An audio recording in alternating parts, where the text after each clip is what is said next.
welcome to episode 11 of the Keeping It Local podcast. And when you're dealing with event pros, you got to have a pro space. And here we are in the first, this is actually the first ever live episode that I've done face-to-face with the podcast. So this is fun, but we are here at Event Pros hub of everything that is fun and exciting. And this is Liam from Event Pros. What's up, man? Yeah, what's up? I appreciate you coming down, checking out our space a bit. I am glad I did. I want to have a party in the movie room, like this place. We'll set that up next time. All right, yeah, that's because that looks like a lot of fun. I kind of want one in my basement, but I don't think I'm there yet.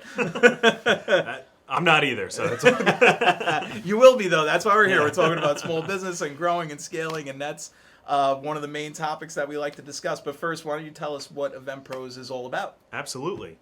Yeah, so Event Pros is a company of event professionals. It's not just myself. I've created a great team around me that specialize in everything from event planning, lighting, sound, decorating. We have DJs, some amazing talent on our crew, and we found people that excel in these different areas that all fall under that event umbrella, and put that under one company. It's a great idea. So, yeah, you already said something that now I want to talk about. You put a great team together. So how integral is the team to your success as of right now? It's everything. I mean, I started this business. Event Pros is only about 2 years old now. Oh, wow. I didn't realize that. Yeah. Okay. I've been in the industry for about 11. Okay. I did own another company in the event space before this, but I started Event Pros, and I knew it was going to be something larger than myself. There's no way that I would be able to do the caliber of events that we're doing, the amount of events that we're doing, and offering the diverse services that we can now without the staff. Mm-hmm. So we have some amazing people, and whether they're full-time, part-time, or just coming in and helping us on the weekends, working as a freelancer on the weekends, I couldn't do any of this without that team. So now, did you know that when you started Event Pros, were in your mind already, were you like, okay, I need the best team around me?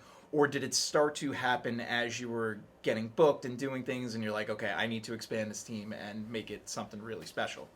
Yeah, so as soon as I started it, one of the reasons I named the company Event Pros is I didn't want it to just be myself. I kind of knew that I wanted to make this more than myself and make it a full team. But I didn't know how much we were going to do and how many different avenues we were going to go down until later on. Okay. Then we started realizing how much we could actually expand the team.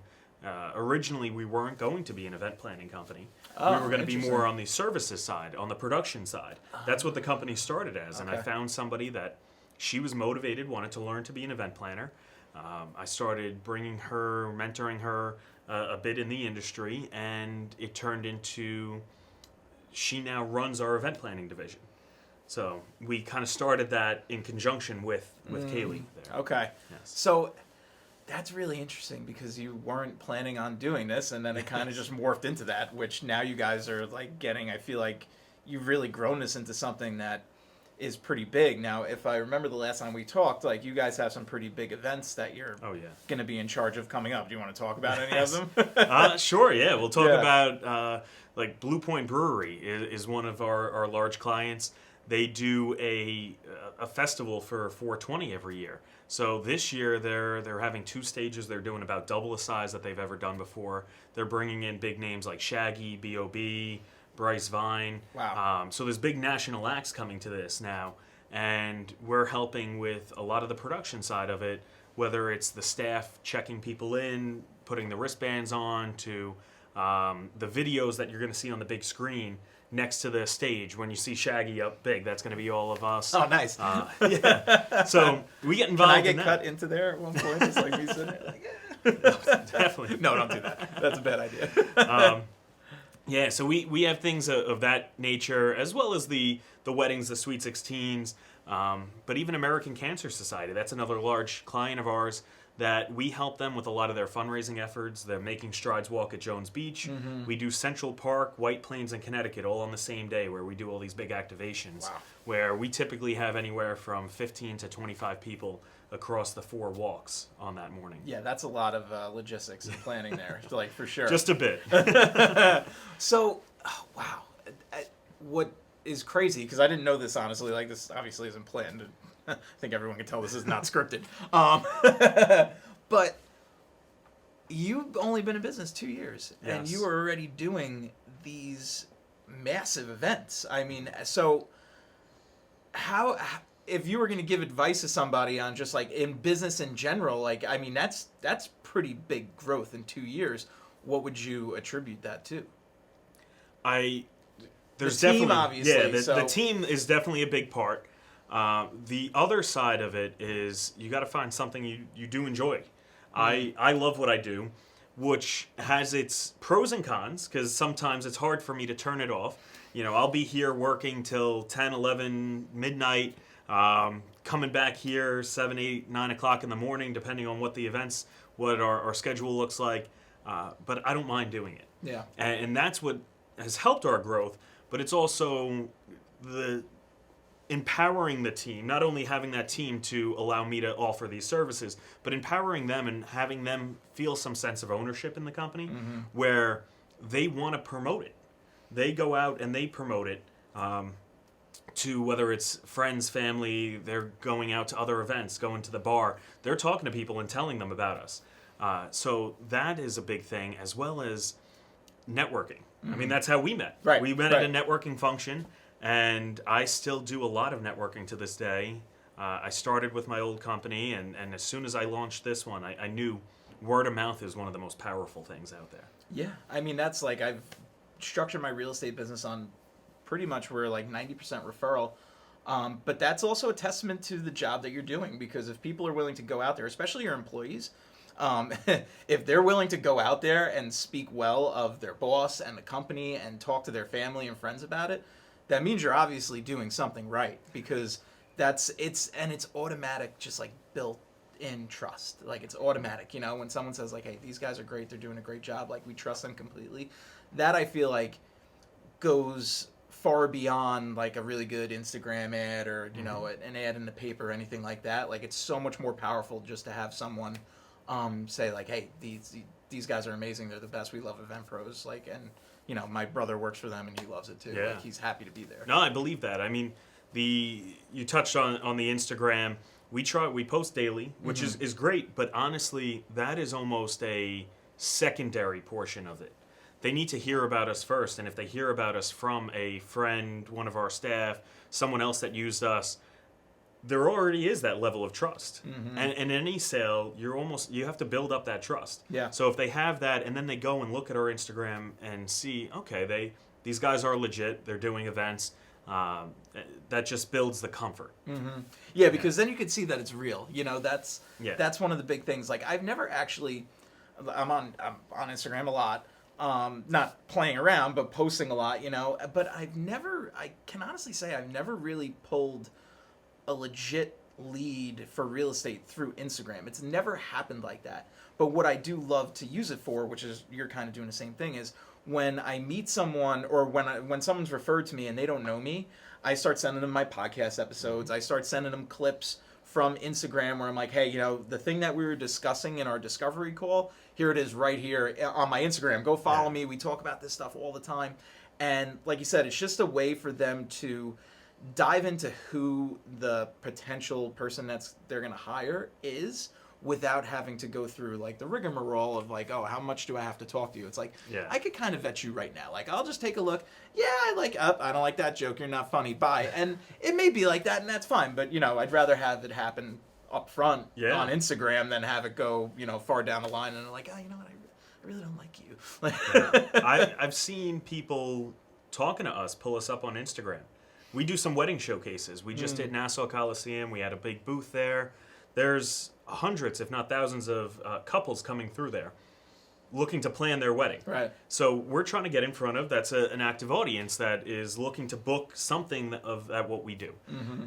And we've had people talking to us pull up Instagram Because now it's a crazy. powerful tool.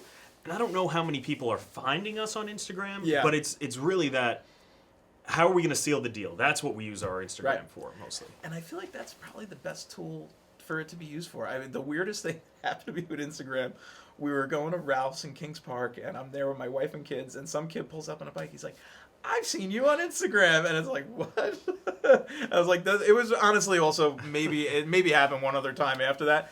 But it was a weird thing, and he's like, "No, I love the videos. You know, it's really cool. Like, I'm not buying a house." I'm like, "I know you look like you're 19," but he's like, "You know, I love. You shouldn't say. You know, hey, listen, if there's any 19-year-olds that want to buy a house, you know where to find me." But it's tough right now to buy a house. But it was cool to know that people are seeing it, they like it. It's not really the thing that's going to move the needle, in my opinion, for a lot of it. But having that there as kind of just like another layer in the foundation to say like, oh, okay, like these guys are doing it every day. They're talking about it. They're knowledgeable. They're out there. They're doing all these things. It definitely makes it a lot easier to trust someone via those avenues. Oh, absolutely. Yeah. So now let's talk about, since you talked about weddings and events. So we did, my wife and I, our wedding, we did at like my father-in-law's beach house. So we had to bring everything in. Yes. And we had thought that it would be cheaper. That was we were like, oh, we'll save some money. It wasn't. No. And I don't regret it because it was awesome. It was like the best party I've ever been to.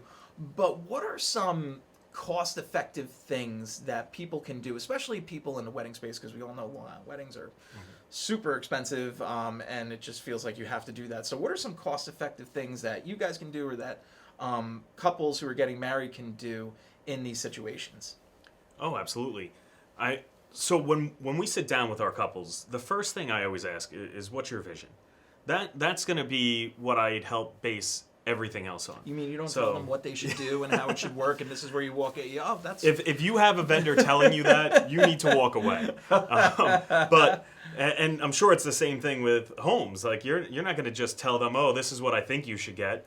You got to find out what the vision is. Yeah. And that is going to be where we base a lot off of. And there's a lot of ways to save money. Doing a backyard wedding is not always cost efficient. It sounds great, and sometimes it can be beautiful. Yeah. But when you rent a venue, you get tables, you get chairs, you get napkins, you get forks and knives, and you get toilets, because everybody always forgets about those. And then all of a sudden you're bringing in porta potties or air-conditioned trailer. That's what I brought. Bathrooms, Air-conditioned trailer. Yep. And it was July. That's a couple grand right there. Yep. That people don't always think about. Mm-hmm. So sometimes having a venue, even if that venue doesn't have everything in there and you do have to bring in the tables and chairs, can still be a cost saver. But focusing on what really matters is going to be the biggest cost saver. Most people, at the end of the day, after the wedding is over, the thing they remember most is the food and the music. So that is always what I am going to push and suggest as the two priorities. If you have good food, you have good music, the rest makes itself. Yep. As much as we could help people with centerpieces and backdrops and chair sashes, and we offer all this, it's not always a necessity for every couple. Right. If you're going to have that good food, that good music, and if your family's a drinking crowd, a good bar too. Right. So maybe three things instead of the two things. Yeah, all depending. That's really what's going to be the priority. And I tell a lot of our couples to focus on that. Mm-hmm. That's good some advice. Of the extra, That's really good advice, because I feel people do get caught up in the minutia of those details that they feel need to be so perfect, and it's a tough situation, right? Because for the couple, those things need to be perfect, but for 90% of the people going there, they don't even notice these things, and it's not standing out in their mind. What are they looking for? Yeah. They're looking to dance. They're looking to have, if they're drinkers, they're looking to have drinks, and they want good food. And if those things happen, in my opinion, it doesn't really matter where the party is, what's going on, as long as everything functions, which I think is probably another big piece of what you guys do, is make things function the way they should function. Yes. Yeah. And talking about that too, not only functioning the way they should, but sometimes it's okay as a couple to not tell everybody everything you're having at your wedding. You could leave it a surprise a bit, because this way, if that ice sculpture doesn't come in or something happens, no one's asking you at your wedding where your ice sculpture is. That's No one's true. going to even That's notice true. that there's not an ice sculpture there. Yeah. But if you told everybody, oh, you got to see this great ice sculpture, and, it's okay to brag about some of the things. It's okay to tell, your bridesmaids, your groomsmen, but you don't always have to say everything because no one's noticing. No one's going around nitpicking, and if they are, really, they're probably not even people you wanted at your wedding anyway. Like the Bila showed up, darn it. But no, that's so true though. Like that, I mean, all in all, like you said, it's more about what's going on, the event, and how everything works, and that's ultimately what makes people happy. I remember, it's so funny that you said that. Like you don't have to divulge everything. So when we got married, when we met with the caterers, who I'm not going to say who they are because I don't like them, because they did some things that were not right, but which you have to be careful in any business. So it's, you really got to vet people, but. We were told we're gonna have sliders, end of the night sliders. So we were because I was like, I want a cocktail hour for the whole party. I don't want to sit down dinner. I want it to be a cocktail hour party, just nonstop. So they're like, great, yeah, we love that. So they're like, okay, we're gonna do late night sliders, and I'm like, yeah, I love sliders. I love her. I'm like, this is great. And the chef was awesome. The chef guy was so good. So then the late night sliders come around, or it's time for the late night sliders. I'm like, hey, where are the sliders? It was White Castle. They went and got White Castle for the late night sliders. And I was like, you know what? I'm not beefing on White Castle, and I didn't mean to make that pun.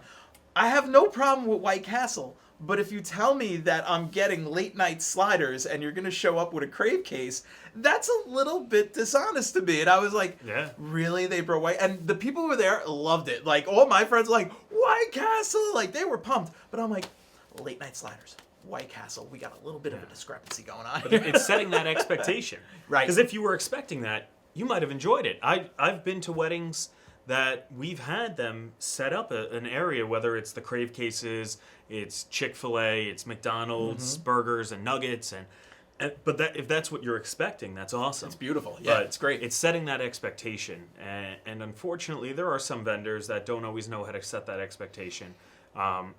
My staff knows this, and I always I'd rather under-promise, over-deliver. I don't want you coming back after your wedding and complaining that, oh, I thought we were going to do this, I thought this.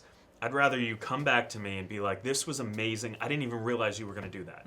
And that's, because that's where the referrals come in. Exactly. That's under-promising, over-delivering to me is the most important thing. Like, when you over-promise, it sets such a bad tone for everything else after that.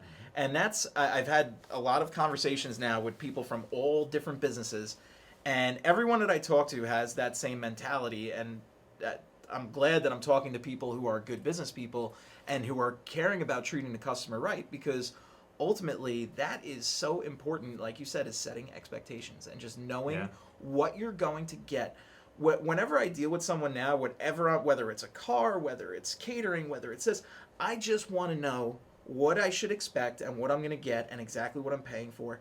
And if I get what I was told, I am so happy, and I'm going to refer them, and I'm going to say how great they are, and that's all it really takes. And I feel like for most people, that's what it takes. It doesn't take much more than that. But there's so many people who don't do it. No. And it drives me crazy. And it's like, why would you tell me just to get the sale? It's like, why?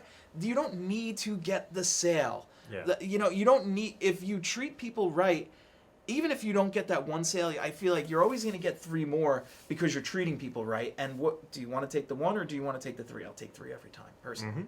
Yeah. I mean, it might not always be. That's a way for shortcuts, I should say. Yeah. That's a way for shortcuts. You want the quick sale.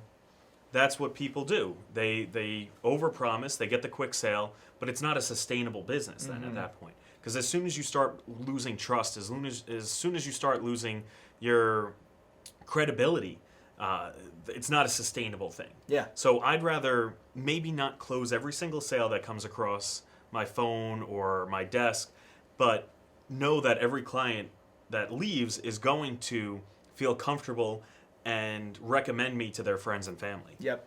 It's really hard to say no a lot of times. It's really hard to say no, especially when you're, it's your job, it's your business, and you're trying to grow it. Saying no is, to me, one of the hardest things to do. And even my buddy Mike, who came here with me, gave me a referral that I spoke to the guy today. And when we were on the phone, we were talking, and he said, I talked to a couple of the realtors and this and that. I said, look, You sound like a great person. I would love to work with you. I'm going to send you all the information, everything I do, my business partner and I. And I understand, like, having a friend, you could damage a friendship by not working with that person, and I totally understand it. So you make the decision, and there's no harm, no foul. If you decide that you're going to work with your friend, go for it. And, we're totally cool. If I ever see you, it's a handshake. Hey, no worries. Because ultimately, like, from what I was told, the person's very happy with the conversation, and that's all that matters to me. Is like, I'm not going to sit there and say, I can do better than your friend. I'm better than this guy. I'm better than this real. Like, why? It's like, here's what I do. If you like what I do and like who I am and you want to work with me, we will work together. If you feel the need to work with somebody else, you work with somebody else, and that's the way it goes. But he might say to somebody down the road, hey, I know this guy's out in Kings Park. Like, you should talk to him. Like, my buddy knows him. I'll set you up. Like, and that's fine. It's so much easier to just treat people right, and you never go wrong, in my opinion. No. So much more long lasting. Yeah. Absolutely. And ultimately, like, we want to be in this as long as we can, right? Yes. Like, we have to be. Yeah. So now, trying to think, we didn't have any, like, crazy technology at my wedding or anything, but even when I used to I used to have a band, and we were not good. We played a couple of good shows, but we were not good. But we didn't buy, like, good music equipment. What we did buy was really cool LED bouncing, like, 6-foot tall strobe lights that, they bounce to the music and everything. And we set them up at every show, and they were super cool. What is some of the newer, like, cool technologies that are coming out? Because I know, like, the photo booths became a thing for a while. So what's, like, the new things that are coming out? Yeah. So we try to stay up on a lot of that. When it comes to the photo booths, the 360 booths are still very big. And the photo roamers, they're handheld photo booths. We've been doing this for about 5 years now. I started doing it. These. Yeah, I started doing these about 5 years ago, and honestly, I still bring them to events, and people come up saying, this is the coolest thing, they never saw it before. And it's probably one of our biggest sellers when it comes to photo booths. One of our staff walks in, they walk around, they're on the dance floor, they take boomerangs, they take photos, it sends right to the guest's phone instantly. So instead of running off to the corner to be at a photo booth, you're staying on the dance floor. You're going around to the tables. So that, for us, is still a very cool piece of technology, even though we've had it for 5 years, still very new to people. So is it like... is it just the camera that he's doing the pictures, like selfies and stuff, and is the technology what blasts it out to the phone? Is that what it is? So it very similar to how a photo booth works. It has a camera that they're holding, but it still has the screen. So you're able to see yourself. So the attendant will hold it up. You'll see yourself taking the photo. You can line it up. It'll still put a border around with, if it's a Sweet 16, have the girl's name on it, the wedding, the couple's name. Oh, so that's it'll still awesome. have the border like the photo booths do. Yeah. And send but right you to never their phone. have to leave the dance floor. Exactly. That is great, because once you stop dancing, the party's over. Exactly. That was my and as a point. DJ, I started as a DJ. That's how I got in this industry. I love people staying on the dance floor. Yeah. When you have a group of 10 people run off the dance floor, if it's a small party, that 10 people going to take a photo at the photo booth could be half your dance floor. That's an energy killer. Like, yeah. If you're having a wedding with 100 people, 150 people, 10 people running off, it's not that big of a deal. But if you're at a smaller event, that could be half your dance floor now standing on the photo booth line. Right. Yeah. Right. And then you lose that energy, and then, like, not that the fun goes away, but, like, when you're doing the performance aspect of it, you want to keep that energy, feeds you, you know, it's what keeps you going. Oh, yeah. So, and if you were a performer, too, there's almost a high that comes from it. Yeah. There's You get a major dopamine hit from that. We did a show at the Crazy Donkey, and it was a battle of the bands type of thing. And we had the last slot, so we're like, the last slot. And we had a good amount of our friends and family show up, which was cool. But it was also just about to transition into, like, Latin night. So it was like 10 p.m. So all of a sudden, there was like 400 people in the club for Latin night. And we are the last band on there. And it was probably one of the best we ever played. We had a really great guitarist, Chris Randazzo, the Daz. I don't know if he's watching this. Maybe he is. But he was great. And this guy, it was like pure rock star moment. He's up on a speaker, just absolutely slaying a guitar solo. The entire crowd is loving it because it was like a fun bluesy band, so it was danceable. The crowd is going crazy, and I was like, this is what people love about playing music live, or just performing live in general. When you get that feedback from people, it's like, wow. And you get that in small doses with the business too. When you treat someone really well, it's like, that was amazing. When I'm sure you guys get that a lot. Like, this was a great party, you know? Yeah, when you facilitated that, you look out there, and whether I still DJ events, not as often as I used to. We have a bunch of great DJs on our crew now that they do most of them. But when I'm out there DJing, or if I'm coordinating the event, and I look out there and that dance floor is just jumping up and down, having a great time, you still get that of like, I made this happen for them. Yep. Whether I was just a part of it or we did coordinate and plan the whole thing, you still had a part of making that experience that everyone's having right there. Because you wouldn't be doing this if one of the most important aspects of it was making people happy. So when you see that in real time, that they're getting the satisfaction from what you provided, it's very, very gratifying. It's like, I know I did a good job. I know I earned my paycheck for what I did here. And I say that because that is a very important piece of it, you know? Like, I've never wanted to feel like I wasn't earning my keep for my clients, especially with houses, you know? It's big money. So, and for a wedding, you know, to see that joy on a couple's face for the party that you provided is huge, I would imagine. Like, that's probably 90% of why you guys are doing this. Absolutely. I mean, we get to see people on some of the happiest days of their life.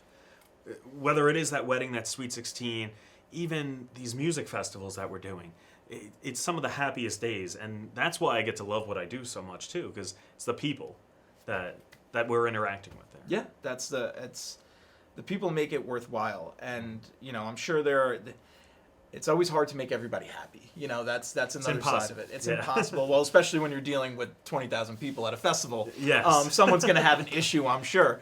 But ultimately, making sure that people feel safe, satisfied, and satiated that's actually, we probably should coin that, safe, satisfied, satiated.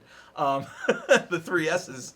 I'm not gonna brand your business. You've already done it. But like having those things taken care of is gonna make people feel like they went to something that feels special and they feel good about it. Because like you said, you're dealing with a wedding, dealing with the Sweet 16, dealing with an anniversary. Any of these things, these are like major life moments. So they're so important to make sure that people feel that they have been serviced well, you know, and that's a huge thing. That's why, like, in real estate too, it's similar in the fact that, like, you know, people only transact in real estate like maybe 2-3 times in their life. That's about the average. So to make sure that they have the experience that makes them feel like, okay, I got great top-notch service is a very big part of it. Yeah, because we don't have many chances to make it up to them. If it's not good, if something is going wrong, there's not a lot of opportunity to make that up. Right. You know, some other industries, it's, all right, I'll make it up to you next week, tomorrow, whatever. We have that one shot. That wedding is got a 4-hour reception, an hour cocktail hour ceremony, so it's like you got 6 hours. And if something doesn't go right in those 6 hours, there's no making up. All right, I'll do it for you tomorrow, we'll change it. So there is a lot of pressure in this industry, I was just going to say, too. like, how much pressure do you feel like when you're doing these things? Yeah, so as much as it is a lot of fun and we are dealing with people on their happiest days, there is that pressure. Like you said, they're only transacting with you for a real estate deal a few times in their life. Yeah. You know, if you sell them that wrong house that they absolutely are miserable in, they're stuck in that for a while. Right. They're generally not going to be able to turn around and buy another home. And it's the same thing with a wedding. Like, they're not... Some people might, but they're not generally getting married every year. Right. But we have that one shot to get it right for them, and we have that one shot to make it what they wanted, their vision, make that a reality. Yeah, and you guys, I think, it's like when you hear the words event planner, it's like, oh, it sounds so fun. Duh, you're doing an event, and it's like, you're not having fun. Let's be honest. I mean, you're having fun because you're doing what you love, but you're not there to have fun.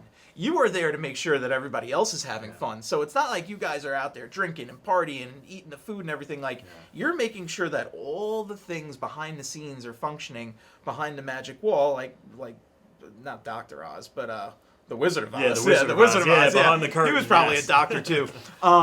But yeah, you guys are behind the curtain making sure that everything's happening and making sure that everybody else is there to have a good time. And that's so important. Because even like, I was just saying to my wife, I'm like, we always do Christmas Eve, and this year I'm going crazy. Like, I'm not a good cook, so I'm making cutlets and I'm doing all this stuff. I'm horrible in the kitchen, and it's like so much pressure. And I'm like, why am I doing this? It's not like I make stuff that's so good that everybody's like, oh, John, you can't not make your chicken cutlets, you know? It's like, no, why not just hire the professionals to come in, let's cater it, let's have a server, let's take care of all this, because it's going to actually make me be able to enjoy the party. Yes. And that's like the key, like you were saying it before, for like a couple or a Sweet 16 or anything, the biggest thing is that they enjoy that moment, because people forget that, especially the couples with the weddings. It's like they get so caught up in the planning and everything else that they forget that it's like, this is the best party you're ever going to have. Like, make it fun. Yeah, we've had plenty of couples that we've either been a part of, their wedding. You know, I've been doing this for 12 years. I've been, for I guess 11 years now at this point. Been doing weddings since pretty much the very beginning. And you have some of them that have spent a year, 2, 3 years planning this day, and they didn't even get to enjoy it because they were so worried about all the little pieces, making sure everything was perfect, and they didn't know how to delegate that. Yeah. So whether it's delegating to a member of the bridal party, or it's bringing someone like us in as a planner, or even a day of coordinator. You want to plan it all yourself, you want to DIY the whole wedding, that's perfectly fine. We get people hire us all the time for day of coordinator. We'll come in the last couple weeks, we'll figure out what your plan is, we'll help clean up any of the details before the wedding day, and then that day, our staff is making sure all the tables are set properly, the numbers are in the right spot, the centerpieces are right, your vendors all showed up and are set up in the correct spot, and this way you're enjoying that day. Right. And even a simple party in the backyard, if it's a simple birthday party, graduation party, you want to be able to enjoy having a server there, having somebody just to put out the food, clean up the dishes, take out the trash. While you're socializing with your friends, your family. That's what's going to make it, at the end of the night, you either say, I want to do this again because you had a great time, or this was a ton of work and was it even worth it? Your friends and family might have had a blast. Right. They might have all been leaving saying this was one of the best parties, but you were running around the whole time, sweating, taking out the trash, cleaning dishes, putting out trays of food when the chips run out in the bowl. Yeah. Yeah, if you're the bride and groom, don't make yourself be the event planner. If you're the party host, don't be the planner. Just be the host, and that's it. You know, and we did that for both my daughters' baptisms. We hired a server, and I was like, that was the best move we did because I didn't have to think about anything. They handled it all, and it was just so nice to be able to actually enjoy the party, which is, I'm sure you tell all your clients that, and it's so important to keep in mind. Oh, absolutely. So I'm going to give you one more question. Okay. Because you've been in the business 12 years. So you could keep this to Event Pros or in your whole 12 years experience. But what is like the craziest thing you have had to overcome or deal with at an event? So it probably was with Event Pros now. Okay. It was about a year ago. We were doing a wedding in a backyard, and we brought everything in: tents, tables, chairs, dance floor, photo, video, DJ. And one of Kaylee, my event planner, she was actually planning the event. She was the coordinator that day, and there was a fight that broke out on the front lawn. So now some of the bridal party is out there, and I haven't, even though I've been doing this a while, I have never had it come to that point. Yeah. And even if there was tension sometimes between family and friends, even if anything ever happened, I was only ever a DJ or a photo booth company, so we were able to kind of stay out of it. Now being the coordinator, making this whole thing happen, the bride and groom were looking at us to help out. And unfortunately then, that meant I had to go out there. I was DJing. I left one of the guys. I tried to explain quick to the photographer how to continue playing music in the background so I could go out front and deal with what was going on, because they were brawling with each other. Wow. And now, unfortunately, 2 of them assaulted me. 2 people assaulted me there. The police had to get involved. People left in handcuffs that night. So that was probably the hardest thing, because now getting that wedding back on track, getting people back in the mood that weren't causing the issue. Yeah. To be back in a happy mood, because this is supposed to be a joyous time for everybody. Right. And it was dampered by people showing up drunk, I don't know if they were high or on something else. Yeah. But that was probably the most stressful and hardest thing for us to deal with. You know, equipment, malfunction or something like that, that's easy. I have backup plans. We have things in place. Sometimes the people that's the biggest curveball. Yeah. You know? Well, it always is. Yeah. You know. So that's Yeah. the trick is you guys can overcome anything, but don't have people in the wedding fighting each other, and Yes. everything else will be taken care of. Like, because that's Yes. kind of out of your control. It's not your day. If you have an issue with somebody, if you're ever a guest at a wedding and you got an issue with somebody, it's not your day. It's not the time. Right. Respect and love the people that you're there celebrating enough Yep. to put that till tomorrow. Or take it to the next venue over. Yeah, exactly. And don't do it there while Event Pros is working. No, no, that's crazy. But wow, Yeah. that is nuts. I haven't had any fights at a real estate thing yet, so I'm hoping that I never cross that bridge. But you know, ultimately, it sounds like you guys are doing great. What's the plan to keep growing in 2024? Yeah, so the plan is we're looking to, by the end of the year, have a couple more staff on full-time. This way we can better serve the clients not only at the event, but with their planning process, their booking. And we are actually looking to add on a couple extra services too, and have some of those staff focus on those specific services. You know, we expanded to the casino tables last year, so I have somebody that just oversees that portion for me. But we're adding on a couple new specialty services that hopefully within the next 2 months we'll be releasing. Nice. Those, yeah. Okay, sweet. Yes. And now, are you guys only? I mean, I know you said you do the event in Connecticut, the multi-state thing. Do you go to other states, Oh, or you absolutely. So where? We're international. Are you? Get out of here! We've done events across the country. Last year was our first event outside of the country in the Dominican Republic. Wow. Next year we have one in Portugal. Awesome. So yes, You guys are global. yes. you might Event Pro Worldwide. Like, is that? Hopefully at some point. I couldn't help but think of Prestige Worldwide. but I came thought in the same But thing. this I is a wasn't real gonna... operation. There's no Yes. boats and hoes here. This is the real No. deal. We can make a music video, but hopefully not crash a boat. Actually, you know? we should make a music video in here. It'd be fun as heck. You got to do a pan of the camera at some point. 'Cause Yeah, this place definitely. is wild. But yeah, no, that's awesome. You guys are doing great, and very happy for your success. Looking forward to promoting you guys on Instagram and referring you guys to anybody that I know, because you guys are the real deal. I could tell just from the way you guys conduct yourselves and everything. So thanks for Yes. letting me come into the studio. This is. Thank you for Super- coming here. Yeah, hey, this is a great experience. I'm enjoying it. Obviously, Thank I you. like being in front of camera, if you can tell. But Yes. yeah, no, hey, listen, thank you very much again. We can find you on eventpros.com, EventProsNY.com. eventprosny.com. And Instagram, Facebook at EventProsNY. Okay, great. Yeah, and I'll put all your links in the show notes and everything, so people can find you. Not they'll find you easier than they find the show probably. But yeah, no, this was great. Thanks for doing it. Of course. Yeah. Thank you. All right. All right. You can cut it.